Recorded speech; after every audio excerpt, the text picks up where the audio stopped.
გვიწყობს თუ არა გენოციდს ბიზინა ივანიშვილი, პერსონალურად ბიზინა ივანიშვილი, ქართულგვარიანი რუსი ოლიგარქი.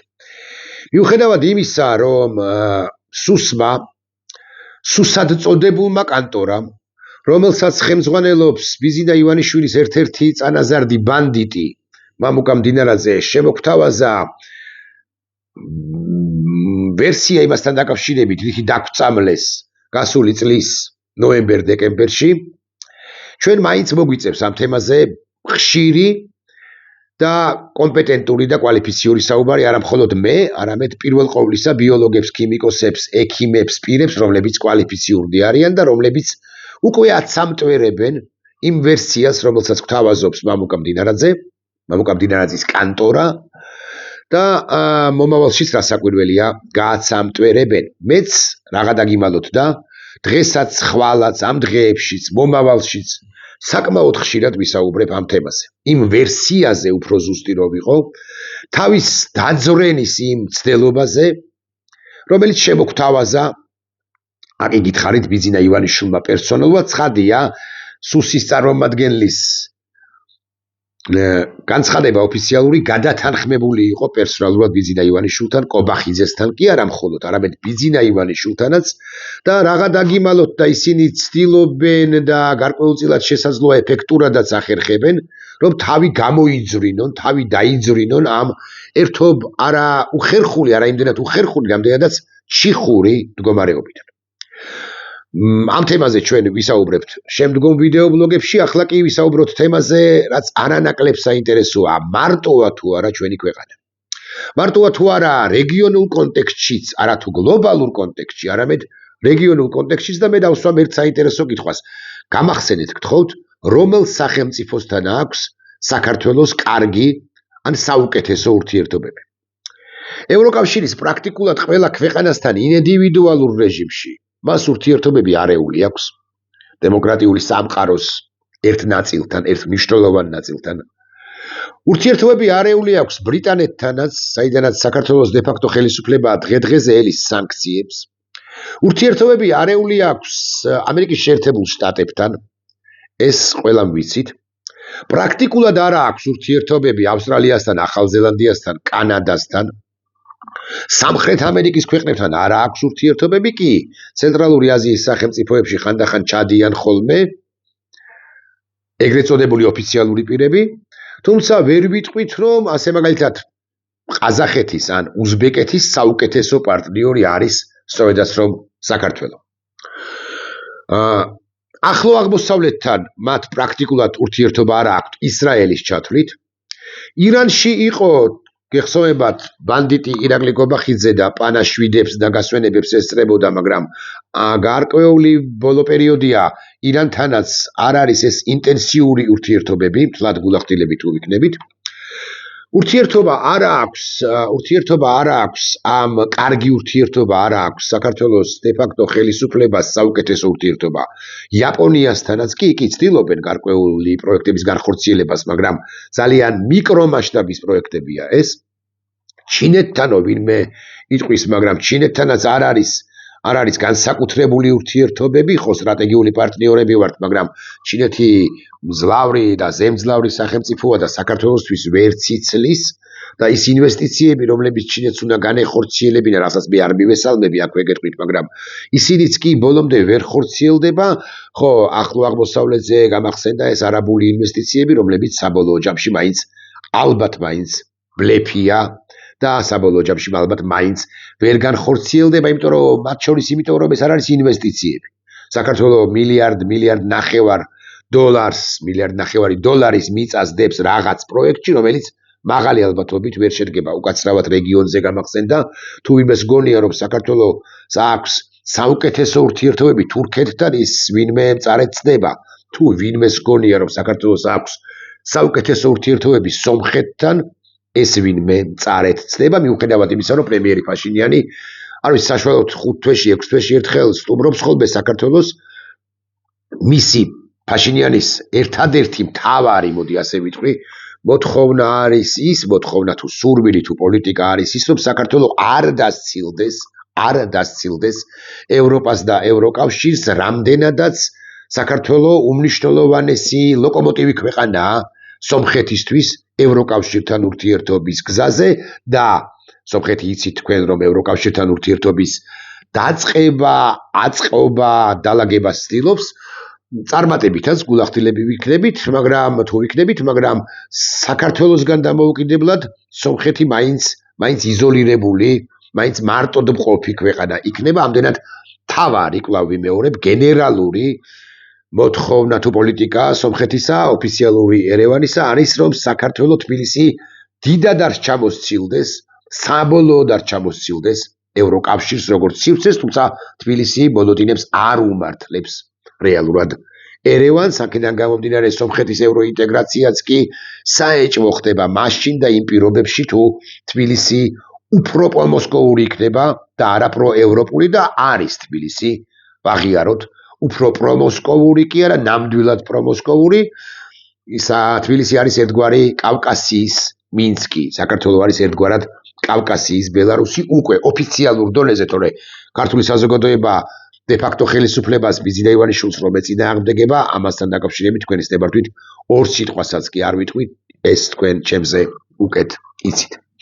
არეული აქვს თუ არა თურქეთთან მეთქი ურთიერთობები კი არეული აქვს ურთიერთობები, სხვა თუ არაფერი 4 მილიარდის ინვესტიციები ენერგოსექტორში არის გაჩერებული თურქეთის მხრიდან საქართველოში და ერდოღანის მთავრობა ბუნებრივია დაინტერესებული არის მეტი და მეტი ეკონომიკური, მეტი და მეტი გეოპოლიტიკური, გეოსტრატეგიული ურთიერთობებით საქართველოსთან, მათ შორის უსაფრთხოების კონტექსტში. ახალი რეალობების გათვალისწინებით მით უმეტეს. ერდოღანის მთავრობამ ზარზეიმით მიიღო პრეზიდენტად წოდებული ყაველაშვილი, მაგრამ ზარზეიმობის მიზეზი სწორედ ის იყო, რომ ჩვენ ჯერაც გვეგულება, ჯერაც გვეიმედება საქართველოსი, ჯერაც გვეგულება საქართველო რეგიონალურ პარტნიორად და თქვენ არ უნდა გადაიხაროთ მოსკოვისკენ ასე მძაფრად და ასე მკვეთრად. ეს იყო სიგნალი, რომელიც ყაველაშვილმა რასაკვირველია თავად ვერ გაიგო და ვერც სათანადო მესიჯი ვერ მიიტანა ამ ასე ვიტყვი მანიაკ ივანიშვილთან, რომელსაც საკუთარი თავი საქართველოს და სამყარო რეგიონის და სამყაროს ჭიპი გონია, მგონი ხანდახან საქართველოს ჭიპი და ცენტრი რო გონია, ეს ფაქტია, რეგიონისაც შესაძლოა ფართოდ ვიწრო გაგებით. დარჩა ერთი ქვეყანაა, რომელზეც არ გვისაუბრია. ეს არის აზერბაიჯანი, მიბმული რასაკვირველია მეტწილად ანკარასთან, მიბმული თურქეთთან. საქართველოსა და აზერბაიჯანის ურთიერთობები უნიკალურია. აზერბაიჯანი რომ არ ყოფილიყო იმგვარი, როგორიც იყო 90-იანი წლების მეორე ნახევრიდან, მეთქი ასე ვიტყვი, 94-95 წლიდან და პრაქტიკულად ბოლომდე, ანუ 2003-მდე, 2004-მდე, ხო, ისეთი და უკვე შემდგომ პერიოდშიც რასაკვირველია, საქართველოს გეოპოლიტიკური, გეოსტრატეგიული ფუნქცია არ იარსებებდა, არ გამოიკვეთებოდა. აი, ჩვენ რომ ვამაყობთ ახლა, რომ ჩვენ ვართ შუადერეფნის სახელმწიფო, ვამაყობთ და ამაზე ვაპელირებთ ნებისმიერი მთავრობის პირობებში, ეს მეტწილად სწორედ აზერბაიჯანის, იმჟამინდელი აზერბაიჯანის და კერძოდ ჰეიდარ ალიევის დამსახურებაა. ჰეიდარ ალიევი უმასშტაბურესი, მიუხედავად იმისა, რომ ის კომუნისტი კაცი იყო წლების განმავლობაში, ანუ ვიდრე დამოუკიდებელი აზერბაიჯანის ხელმძღვანელი გახდებოდა, შევარდაც ის არ იყოს. ის იყო უმასშტაბურესი კაცი, რომელმაც იგრძნო აზერბაიჯანის როლი კავკასიის და არა მხოლოდ კავკასიის ფარგლებში და რომელმაც დაიწყო აზერბაიჯანის ბუნებრივი რესურსების და არა მხოლოდ აზერბაიჯანის ბუნებრივი რესურსების გამოყენება და ევროპასთან, დასავლეთთან, მოდი ასე ვიტყვი, ურთიერთობების დალაგება, ასაკვირველია პირველ ყოვლისა თურქეთთან. ჰეიდარ ალიევი რომ არა, ედუარდ შევარდნაძის ძალისხმევა, მხოლოდ ედუარდ შევარდნაძის ძალისხმევა, რომ საქართველო გარდაქმნილიყო შუადერეფნის ქვეყანად, რომ საქართველოზე გასულიყო ეს მნიშვნელოვანი ბაქო, ასე მაგალითად ბაქო, თბილისი, ჯეიხანის ნავთობსადენი. ეს ყველაფერი არ გამოვიდოდა. საქართველო ვერ შეიძენდა იმ გეოპოლიტიკურ, გეოსტრატეგიულ ფუნქციას, რომელიც მან შეიძინა და აქ იგითხარით ყველა ხელისუფალი, შევარდნაძეც, სააკაშვილიც, ივანიშვილიც ამაზე აპელირებს. გასაგებია რომ ივანიშვილი ნაკლებად აპელირებს, მაგრამ მაინც აქ-იქ ხანდახან წასცდებათ ხოლმე, რომ ჩვენ ვართ აბრეშუმის გზა, ჩვენ ვართ შუადერეფანი. არაფერს არ აკეთებენ საიმისოთ, რომ შუადერეფანი ჩვენზე გამავალი გაძლიერდეს, შედგეს, გაძლიერდეს, გამყარდეს, უფრო ძლავრი იყოს, მაგრამ ხანდახან ესენიც კი აი მარიამ უხეშად მარიამ ქრივიშვილის დონეზე ამაზე აკეთებენ აქცენტს და სწორიც არის განა არა, თუმცა მეტი კი გითხარით, რომ მეტი ძალის ყრევაა საჭირო იქ უამრავი თემა. ახლა რომ დავიწყოთ ამ თემების ჩამოსახელება, დაახლოებით 15-20 წუთი დაგვჭირდება მარტო ჰედლაინების მარტო ჰედლაინების გაცნობა თქვენთვის 15-20 წუთს მაინც წაიღებს. საქართველომ არ უნდა დაძაბოს ეს ხაზგასმით მინდა ვთქვა, არ უნდა დაძაბოს ურთიერთობები არავისთან, რასაკვირველია, მაგრამ არ უნდა დაძაბოს ამასობაში განსაკუთრებით სწორედ კავკასიის ორ სახელმწიფოსთან. პრინციპულად მნიშვნელოვანია, რომ მოხდეს საზღვრის დემარკაცია ჩვენ სახელმწიფოებს შორის. მინდა გითხრათ, რომ აზერბაიჯანთან და სომხეთთან, რუსეთის არ იყოს, ჩვენ არ აგვაქვს დემარკირებული საზღვრები. ანუ ჩვენ არ ვიცით, რომელი გოჯი მიწა ვისია სუსტად სასაზღვრო მონაკვეთებთან.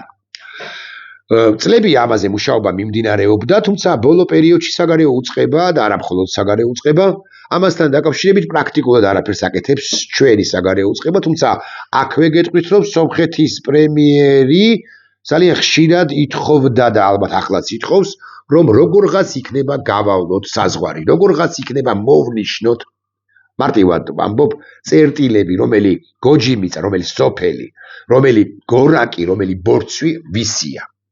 საქართველოს ხელისუფლებად წოდებული ბანდა ღარიბაშვილის დროს ხდებოდა ეს უფრო ხშირად, ამასთან დაკავშირებით არანაირ პასუხს სამწუხაროდ არ იძლევა, რაც რასაკვირველია ძალიან ცუდია.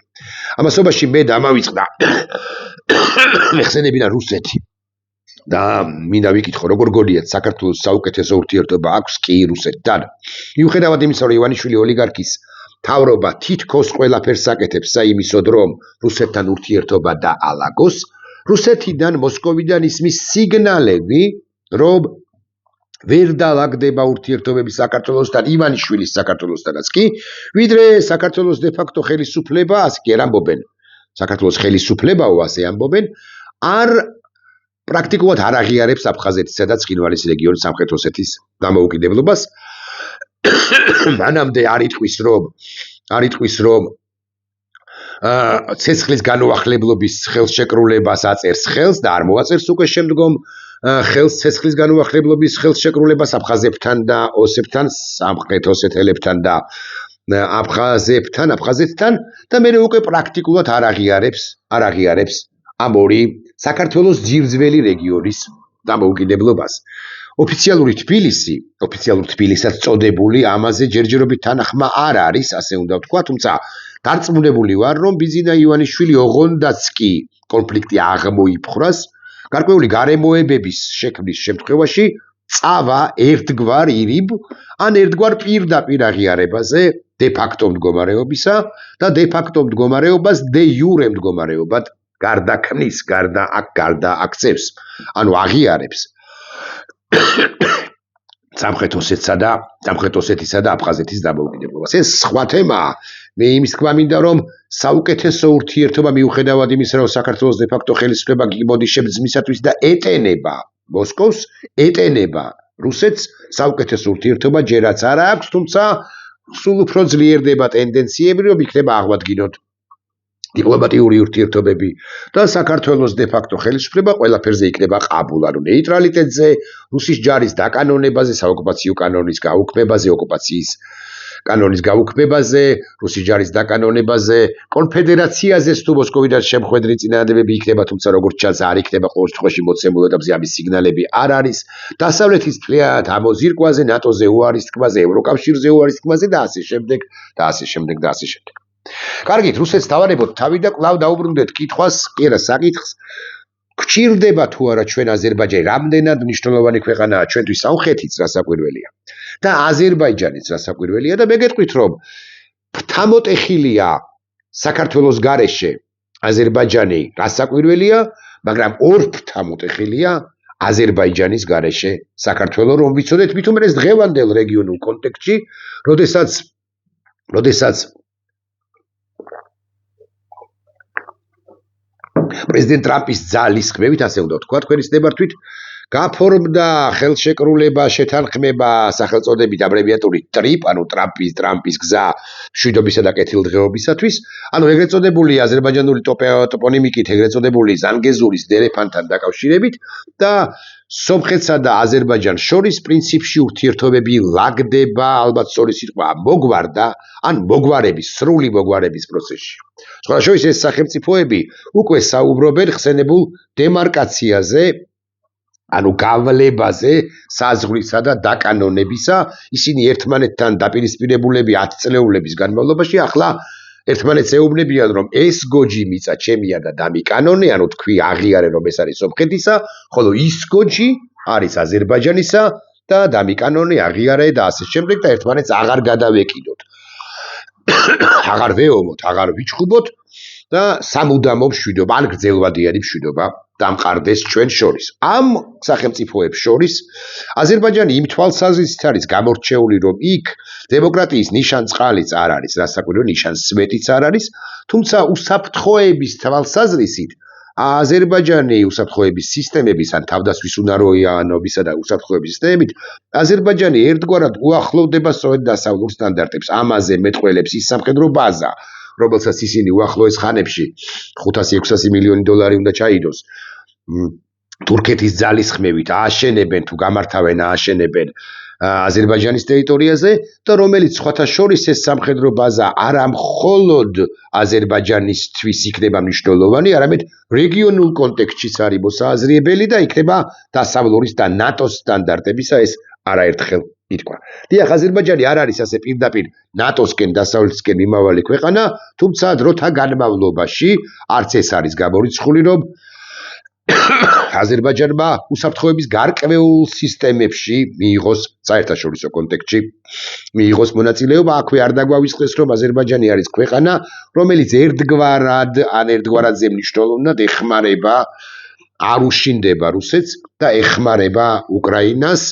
პირდაპირ სამხედრო დახმარებების კომპონენტებიც არსებობს იქ, ერთგვარად შეფარული, მოდი ასე ვიტყვი, და რასაკვირველია არსებობს ეკონომიკური დახმარებები და აზერბაიჯანსა და უკრაინას შორის მჭიდრო ან მნიშვნელოვანწილად მჭიდრო ურთიერთობები არის ან იქნება. აზერბაიჯანი შესანიშნავად გრძნობს, რომ რუსეთის გამარჯვება უკრაინაში საფრთხეს წარმოადგენს მთელი პოსტსაბჭოთა სივრცისთვის, მათ შორის აზერბაიჯანისთვის, რომელიც მძლავრი სახელმწიფო. ცოტა ხნის წინ აზერბაიჯანმა არაფერი დაუთმო რუსეთს და ალიევსა და პუტინს შორის ურთიერთობა დაიძაბა ისე, რომ ლამის ახალი კონფლიქტი დაიწყო, როგორც სიმართლე გითხრათ, ცოტა ძნელი წარმოსადგენია, სად შეიძლება დაწყებულიყო ეს ახალი კონფლიქტი ხმელეთზე. აზერბაიჯანი ესაზღვრება რუსეთსგან და არა, მაგრამ ის საზღვრისის მონაკვეთი, რომელიც მათ საერთო აქვს, სულაც არ არის პრორუსული, ასე პირდაპირი მნიშვნელობით, ანუ დაღესტნის კასპიის ზღვის ჩრდილოეთით მდებარე ტერიტორია და რუსეთს რასაკვირველია სახმელეთო ოპერაციას ხალგასმით ვამბობ ამას, სახმელეთო ოპერაცია რასაკვირველია ფრიად გაუჭირდებოდა. ამავდროულად, მას შემდეგ რაც სომხეთმა პირველ ყოვლისა ამოაძირკვინა, ან ცდილობს რომ ამოაძირკვინოს რუსეთს ფეხი კავკასიის რეგიონიდან, მათ შორის გიუმრის ბაზიდანაც, ამაზეც იქნება გარკვეული პერიოდის შემდეგ დაიწყება უკვე დიდი პროცესები მაღალი ალბათობით. რუსეთი რასაკვირველია ცდილობს რომ ჩარჩეს ან დარჩეს კავკასიის რეგიონში და საუკეთესო პარტნიორად ვაგლახრო მეგულება, სწორედაც რომ ივანიშვილის საქართველო, ამდენად ივანიშვილი პერსონალურად უკვე არის და მომავალში თუ ასე გაგრძელდა, უფრო სერიოზული საფრთხე იქნება საერთო კავკასიური სტაბილურობის კონტექსტში, მათ შორის ტრიპისთვის, ანუ ტრამპის გზა მშვიდობისა და კეთილდღეობისათვის და იმ მარშრუტისათვის, რომელიც სომხეთსა და აზერბაიჯანის გავლით, მერე უკვე თურქეთის მიმართულებით ევროპაზე გადის სატრანსპორტო დერეფანი, რომელიც ხაზგასმით მინდა ვთქვა, არ არის ალტერნატივა და არ არის კონკურენტი და არ არის ალტერნატივა ჩვენი დერეფნისა, ჩვენ განვითარების შემთხვევაში, თუ ჩვენ სარკინიგზო ინფრასტრუქტურას, სახმელეთო ინფრასტრუქტურას სათანადოდ და ასევე იმ შესაძლებლობებს გამოვიყენებთ, რომლებიც გვაქვს ბუნებრივად, რამდენადაც ვართ შავი ზღვის ქვეყანა,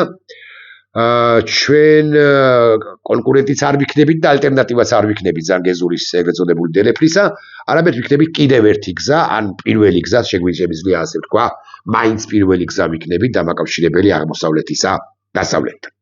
20 წუთი გავიდა ამასობაში ლამის კი არა ზუსტად და მე ვერ ვთქვი ძირითადი სათქმელი, ვერ მივედი ძირითად სათქმელამდე, რა მდგომარეობაში არის ახლა საქართველოსა და აზერბაიჯანის ურთიერთობები, არ გავიხსენებ იმ 3-4 თუ 5 წლის წინანდელ ამბავს, როდესაც ისტერიკა დაიმართა, მეტი მე მგონი 6 წლის წინანდელ ამბავს.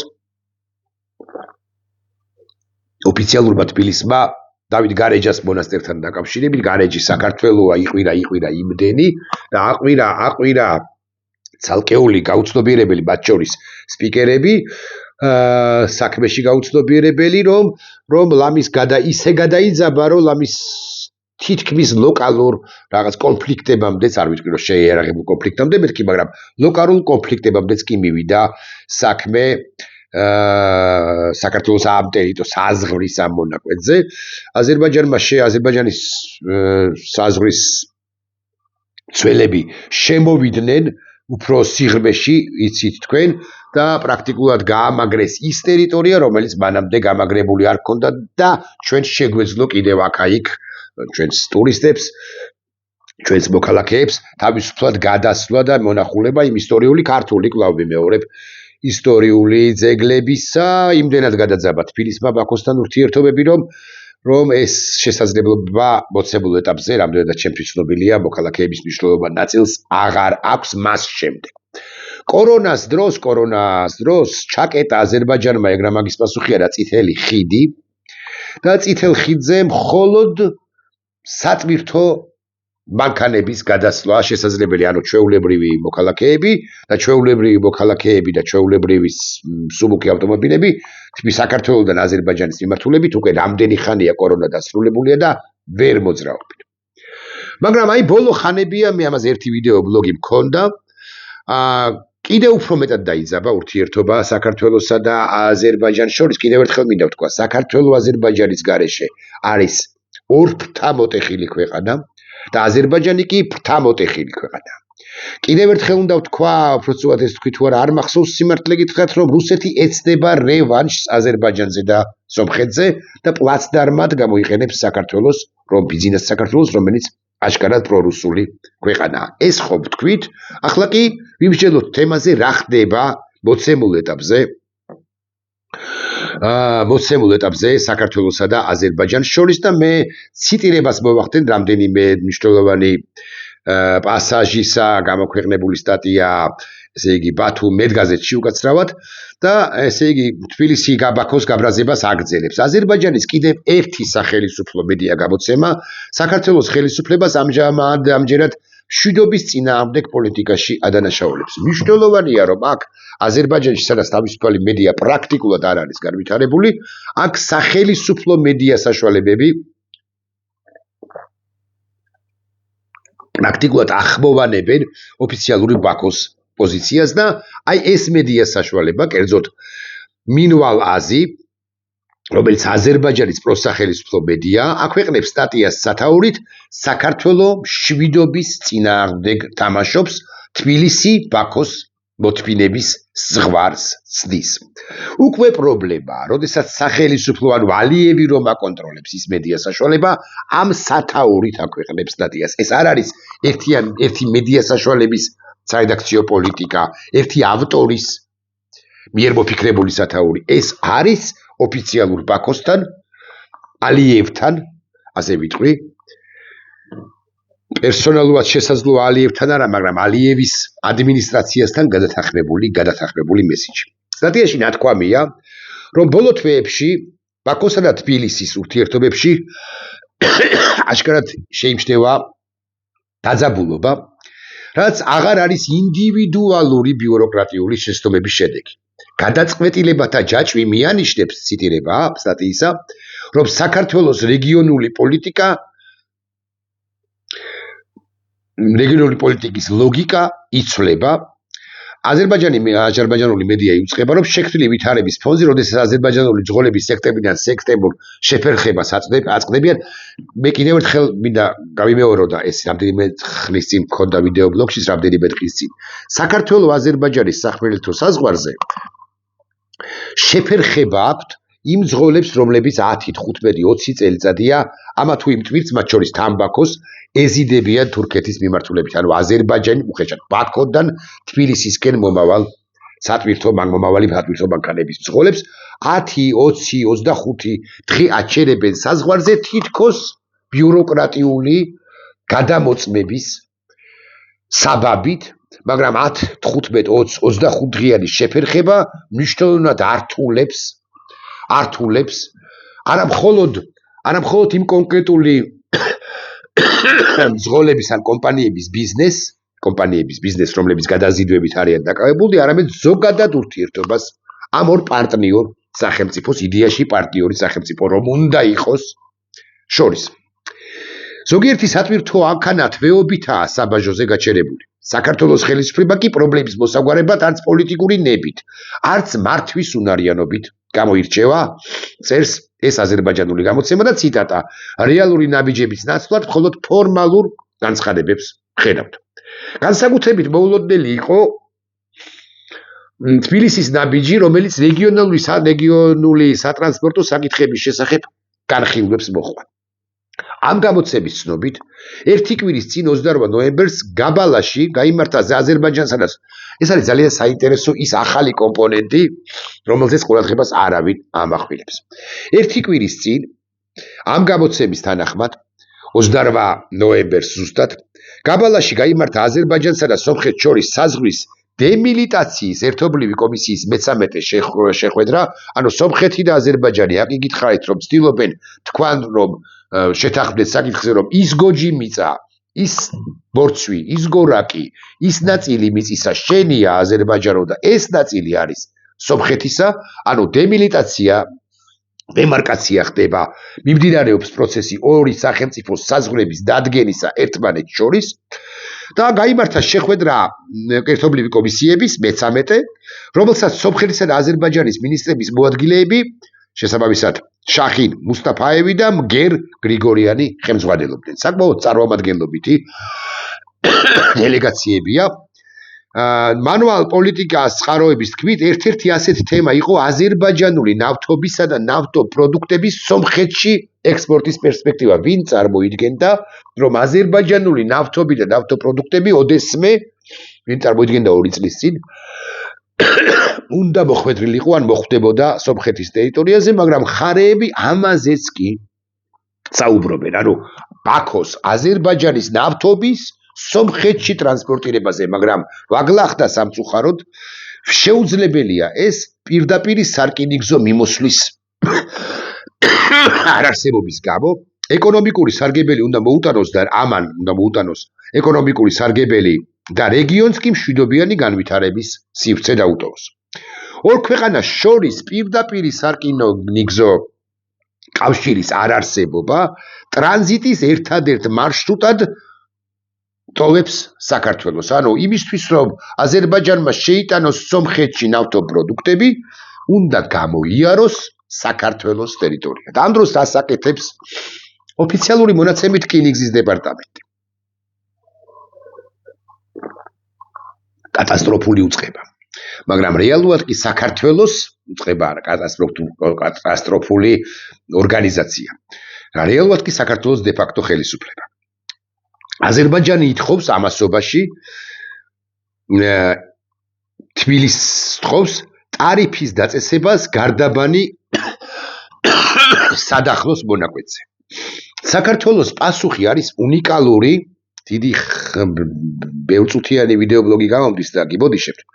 უნიკალურია საქართველოს პასუხი. ანუ აზერბაიჯანის თხოვს, რომ დამიხარით, აი რამდენ კილომეტრსაც გაივლის, იმდენი ტარიფი დამიწესეთ და გადავიხდით, პრობლემა არ არის. საქართველოს პასუხი ერთგვარი ინდიკატორად იქცა, არა მხოლოდ კომერციული პოზიციის, არამედ პოლიტიკური აზროვნების თვალსაზრისით, პოლიტიკური მიდგომის თვალსაზრისითაც. ჩვენი მონაცემებით ქართულმა მხარემ 111 კილომეტრიანი მონაკვეთი ტონაზე 92 ამერიკის შეერთებული შტატების დოლარის ტარიფი წარადგინა, რაც კილომეტრზე 82 ცენტს ნიშნავს. ანუ 82 ცენტს ახდევინებს, არ უნდა რომ გადაახდევინოს საქართველოს უნდა რომ აზერბაიჯანმა გადაიხადოს 82 ცენტი. ერთის შეხედვით ეს ჩვეულებრივი ტარიფია, მაგრამ შედარება საპირისპიროს ამტკიცებს. შედარებისთვის აზერბაიჯანის ტერიტორიაზე ანალოგიური ტვირთები 680 კილომეტრზე იალამიდან ბუიუკ ქესიქამდე $17 გადის, ანუ კილომეტრზე 2 ცენტი. საქართველოს ახდევნებს 82 ცენტს იმაში, რასაც აზერბაიჯანი ჩვეულებრივ იხდის 2 ცენტს. 40 ჯერ ნაკლებია ეს, ვიდრე თბილისის მიერ შეთავაზებული ტარიფი. ეს განსხვავება არა ბაზარს, არამედ განზრახვას ასახავს, როგორც გამოცემა წერს აზერბაიჯანული გამოცემა, საქართველოს პასუხმა მკაფიო პოლიტიკური სიგნალი გაუგზავნა ბაქოს და ეს ქცევა ბუნებრივად იწვევს უკმაყოფილებას. საქართველოს ქვეყანა ციტატაა ეს, რომელიც თანამედროვე ისტორიის კრიტიკულ პერიოდში აზერბაიჯანს ეყრდნობოდა ყოველთვის, განსაკუთრებით რაც საკვირველია ჰეიდარ ალიევის დროს და მათ შორის ილჰამ ალიევის დროსაც, დღეს საკუთარი გრძელვადიანი ინტერესების საწინააღმდეგო მოდელს აჩვენებს. არა მხოლოდ იმიტომ, რომ ეს ძირავს ნდობას სტრატეგიული პარტნიორის მიმართ, არამედ იმიტომაც, რომ საქართველოს მოქმედი ლოგისტიკური მონოპოლია უკვე აღარ არის უალტერნატივო, ანუ არსებობს საბოლოო ჯამში ეს ზანგეზურიანი არსებებსო, სტრიპის ხაზიო, ამას ამბობს ეს გამოცემა და შესაბამისად საქართველოს დაკარგავს იმ ფუნქციას, რომელიც მას იმთავითვე ჰქონდაო. დღეს საქართველოს ფაქტობრივად ეწინააღმდეგება სტაბილური რეგიონალური მშვიდობისა და ურთიერთსასარგებლო ეკონომიკური კავშირების არქიტექტურის ფორმირებას, ანუ საქართველოს კი არ ეწინააღმდეგება, ესეც მაყურებელს ავხსნათ. ბიზინა ივანიშვილი თამაშობს აქ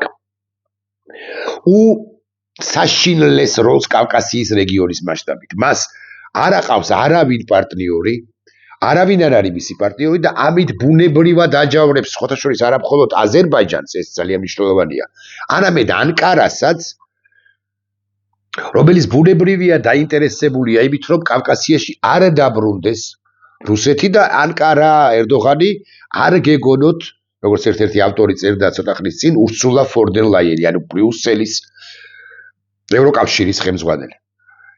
ერდოღანი, ანკარა, ბაქო, ალიევი და სხვა მოთამაშეები გაცილებით მკვეთრები, გაცილებით კაცრები და გაცილებით სწრაფად მოქმედები არიან. მე აღარ გავხსნით ჩხილებს თქვენის ნებართვით იმასთან დაკავშირებით, რა ბერკეტები შეიძლება ჰქონდეთ მათ ზეწოლისა თუ პოლიტიკის განხორციელებისა ჩვენს რეგიონში ზოგადად და საქართველოში კონკრეტულად. იმ მომენტში, როცა სამხრეთ კავკასიის უნიკალური შანსი ეძლევა კონფლიქტის ლოგიკიდან განვითარების ლოგიკაზე გადასასვლელად, თბილისის ქცევა თითქოს ამ გადასვლას აფერხებს. სხვაგვარად ამ პოლიტიკას რთულია სხვა სახელი დაარქვა, იგი არა მხოლოდ აფერხებს რეგიონული დარეგულირების საერთო დინამიკას, არამედ აჩვენებს სურვილის არქონას საერთო კეთილდღეობის სივრცის შექმნაში მონაწილეობაში. აქ ერთ რამესაც ვიტყვით ჩემის მხრივ, კი გაგრძელდა ვიდეობლოგი, მაგრამ მაინც ბუნებრივია და უთუოა, რომ ოფიციალური ბაქო და ოფიციალური ანკარა, ისევე როგორც ოფიციალური ერევანი, თბილისის ამ პოლიტიკასთან დაკავშირებით საქმის კურსში ჩააყენებენ ოფიციალურ ვაშინგტონს, რომელიც სასიცოცხლოდ არის დაინტერესებული, რომ შავი ზღვის რეგიონი, კავკასიის რეგიონი თუ გნებავთ ასე ვიტყვი, საბოლოოდ გამოსტაცოს რუსეთს და ამასობაში თბილისის ეს რბილად ვიტყვი არაადეკვატური და თუ უხეშად ვიტყვი პრორუსული ქმედება, ანუ გადაძაბვა კავკასიის რეგიონის სხვა სახელმწიფოებთან ურთიერთობისა,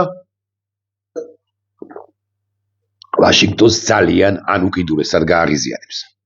თბილისმა უნდა გაიაზროს დაუსაბუთებელი ბარიერების პოლიტიკა გარდაულად წარმოშობს sapasukho ნაბიჯებს. ქვეყანამ, რომლის ეკონომიკაც ბაქომ 10 წლეულების განმავლობაში სტაბილურად რომლის ეკონომიკაში ბაქო 10 წლეულების განმავლობაში სტაბილურად დებდა ინვესტიციებს და რომელსაც უწყვეტად უჭერდა მხარს, არ უნდა მისცეს თავისუფლება აზერბაიჯანის ინტერესების უგულებელყოფისა, პასუხისმგებლობა სახელმწიფო სიმწიფის მთავარი კრიტერიუმია და ახლა საქართველოს სწორედ ამ სიმწიფის გამოცდას გადის. ურთიერთობის გადაბე აღარ გავაგზავნებ თქვენის ნებართვით ურთიერთობის გადაძაბვა აზერბაიჯანთან საქართველოსთვის არის თვითხარაკირის ტოლფასი. ყველასთან ურთიერთობის გადაძაბვაა თვითხარაკირის ტოლფასი, მაგრამ აზერბაიჯანთან ამდენაც ის მეზობელი სახელმწიფოა, სომხეთზე ხო არ ვამბობ. აზერბაიჯანთან მით უფრო. მაგრამ ივანიშვილი ამ ავანტიურაზეც მიდის. ახლა ისმის კითხვა, რატომ აკეთებს ამას ბიზილა ივანიშვილი? ამ სიგიჟეზეც მიდის. რატომ აკეთებს ივანიშვილი ამას? შეუგნებლად, იმიტომ რომ ბევრი ფული უნდა და 82 ცენტიანი ტარიფი ყოველ კილომეტრზე უნდა რომ დააწესოს და მეტი შემოსავალი მიიღოს რკინიგზის დეპარტამენტმა თუ ზოგადად სახელმწიფომ? ცხადია არა. მას გააზრებული აქვს ამ ტარიფის დაწესების მოთხოვნა, რატომ უნდა მოითხოვოს? რატომ უნდა დააწესოს სწორედ ეს ტარიფი, რატომ უნდა მოსთხოვოს სწორედ ეს თანხა აზერბაიჯანულ მხარეს. რატომ აკეთებს ივანიშვილი? იმიტომ რომ ის ცდილობს ურთიერთობის არევას ბაქოსთან იმისთვის, რომ კავკასიაში არ შემოვიდეს სტაბილურად დასავლეთი და კონკრეტულად შეერთებული შტატები. საერთოდ ამოაძირკვინოს შეერთებულ შტატებს და დასავლეთ კავკასიის რეგიონიდან ფეხი გარკვეული პერიოდის შემდეგ და აქ დატოვოს რუსეთი, რომელიც ბუნებრივია რევანშისთვის ემზადება სომხეთის და ბუნებრივია რევანშისთვის ემზადება აზერბაიჯანის წინააღმდეგ. მოკლედ, რუსეთს სურს რომ აღადგინოს ეს ვერტიკალი მოსკოვი, თეირანი. ეს ბუნებრივია ამოვარდნილია მოცემულ კონტექსტში და პრაქტიკულად აღარ იარსებებდა რომ არა თბილისის ეს არა ამბივალენტური დაბალანსებული, არამედ სწორედაც რომ პრომოსკოვური პოზიცია. რატომ არ არის ეს დაბალანსებული? იმიტომ რომ აქ დასავლეთი არ არის. დასავლეთი ჩვენი ქვეყნიდან, ჩვენი სივრციდან ამოძირკული. აქედან გამომდინარე, დაბალანსებული ვერ ეწოდება იმ ქვეყანას, იმ ქვეყნის პოლიტიკას, დაბალანსებული ვერ ეწოდება, რომელშიც ბალანსის მეორე მხარის ცენტრი აღარ არსებობს. აქ არის თავიდან ბოლომდე რუსულ-ჩინური ინტერესები. ამიტომ მე 37 წუთი მიწურება მალე და თაურს შემოგთავაზებთ ამ ვიდეო ბლოგისა. თბილისი, ან თუნდაც ასე ვიტყვი, ბიზინა ივანიშვილი ალიევის წინააღმდეგ გადამწყვეტი ბრძოლა მალე დაიწყება. ნახვამდის.